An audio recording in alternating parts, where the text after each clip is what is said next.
Welcome to a new video. গতকাল primary বোর্ডের তরফ থেকে ইন্টারভিউ এবং অ্যাপটিউড টেস্ট সংক্রান্ত নোটিফিকেশন জারি হয়েছে এবং কাদের এই প্রথম ফেজে এটা হতে চলেছে সেটাও কিন্তু বলা হয়েছে। সেটা নিয়ে আমরা সংক্ষিপ্ত আকারে ভিডিও দিয়েছি।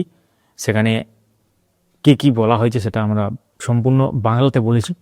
তো বিস্তারিতভাবে এই ভিডিওটি হতে চলেছে, সঙ্গে থাকুন, দেখতে থাকুন। অবশ্যই চ্যানেলটিকে সাবস্ক্রাইব করে রাখুন বা যারা ফেসবুক থেকে দেখছেন পেজটিকে ফলো করে রাখুন। শুরু করা যাক। তো গতকাল West Bengal board of primary এডুকেশনের তরফ থেকে একটি অফিসিয়াল নোটিশ জারি করা হয়। আমাদের কথা কিন্তু এবারও মিলে গেল, কারণ আমরা বলেছিলাম ডিসেম্বরের লাস্টে ইন্টারভিউ প্রক্রিয়ার জন্য যে ব্যাপার সেটা আসবে, ইন্টারভিউ প্রক্রিয়া শুরু হবে, সেটা কিন্তু মিলে গেল ডিসেম্বরের 30 এবং 31 তারিখ ইংলিশ মিডিয়াম ক্যান্ডিডেটদের জন্য, অর্থাৎ ইংলিশ মিডিয়াম হিসাবে যারা অ্যাপ্লাই করেছে তাদের জন্য কিন্তু এই ইন্টারভিউ অ্যাপটিউড টেস্ট যে প্রক্রিয়া সেটা কিন্তু শুরু হতে চলেছে 30 এবং 31 তারিখ। এবং বাংলা মিডিয়াম এবং পরবর্তী যে ব্যাপারগুলো সেগুলো কিন্তু পরবর্তী ক্ষেত্রে বোর্ডের দ্বারা নোটিফিকেশন আকারে আসবে, আমরাও শেয়ার করব। তার জন্য অবশ্যই আমাদের সঙ্গে থাকতে হবে। তো এক্ষেত্রে একটা গুরুত্বপূর্ণ ব্যাপার লক্ষ্য করা গেল, আগের বারে কিন্তু এরকম ধরনের ব্যাপার থাকেনি যে হঠাৎ করে ইংলিশ মিডিয়াম দিয়ে শুরু হয়ে গেল। তো এবারে কিন্তু হয়তো কিছু ব্যাপার চেঞ্জ হতে চলেছে, যে যেভাবে বোর্ড ভেবেছে যে সংগঠিত করবে পুরো যে প্রক্রিয়াটা।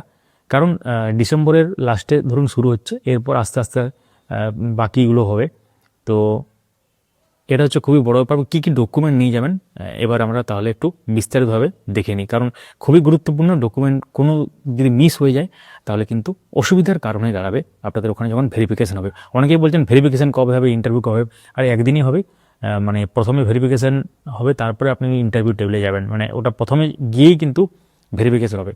তো ইন্টারভিউ এবং অ্যাপটিউড টেস্ট যেটা টোটাল 10 নম্বরের হয়, 5+5, সেটা কিন্তু খুবই গুরুত্বপূর্ণ। কারণ একটু সামান্য নম্বরের তারতম্যের জন্য কিন্তু মেরিট লিস্টে তার মানে একটা জেলা চেঞ্জ হতে পারে। কেন বলছি? কারণ স্টেট ওয়াইজ মেরিট লিস্টে যখন যদি হয় আর কি এটার ক্ষেত্রে, তাহলে আপনারা বুঝতে পারবেন পয়েন্টের ডিফারেন্সের জন্য অনেক কিছু বদলে যেতে পারে।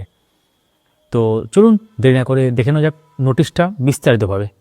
তো স্ক্রিনে এখন দেখতে পাচ্ছেন অফিসিয়াল নোটিফিকেশন, যেটা 24/12/2025 গতকাল পাবলিশ হয়েছে। Notice for interview or viva voce and aptitude test first phase. এটা ফার্স্ট ফেজ কেন বলা হচ্ছে? কারণ এরকম ফেজ আরও আসবে পরে। এটা ইংলিশ মিডিয়াম হিসাবে যারা অ্যাপ্লাই করছেন তাদের জন্য। তো এক্ষেত্রে এটা ডেটটা যেটা 30/12/2025 এবং 31/12/2025, মিডিয়াম হচ্ছে ইংলিশ।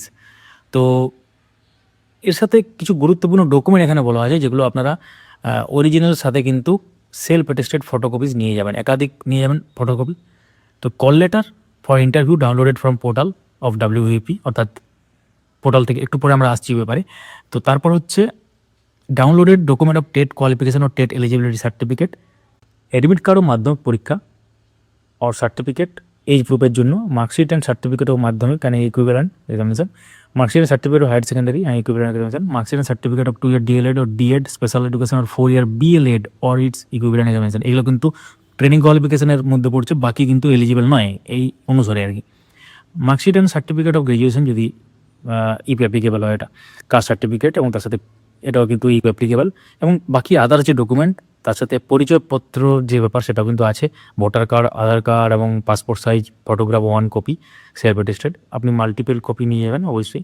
এবং if any candidate is found ineligible in any respect, he or she will not be allowed to appear before the interview board. তো যদি ইনএলিজিবল হয় বা ডকুমেন্ট শো করতে না পারে, যাই হোক আর কি, সে কিন্তু ইন্টারভিউ দিতে পারবে না। তা কল লেটার কীভাবে ডাউনলোড করা যাবে? wbponline.com/dashboard, যেটা অলরেডি আমরা বলেছি। তো এটা হচ্ছে গুরুত্বপূর্ণ ব্যাপার। তাহলে ইংলিশ মিডিয়ামে কারা কারা আছেন কমেন্টে জানাবেন, এবং পরবর্তী ফেজ এবং আদার্স যে নিউজগুলো বা আপডেটগুলো সেগুলো পাওয়ার জন্য আমাদের সাথে যুক্ত থাকুন ফলো বা সাবস্ক্রাইব করে। কিছু প্রশ্ন থাকলে কমেন্ট করুন। ধন্যবাদ।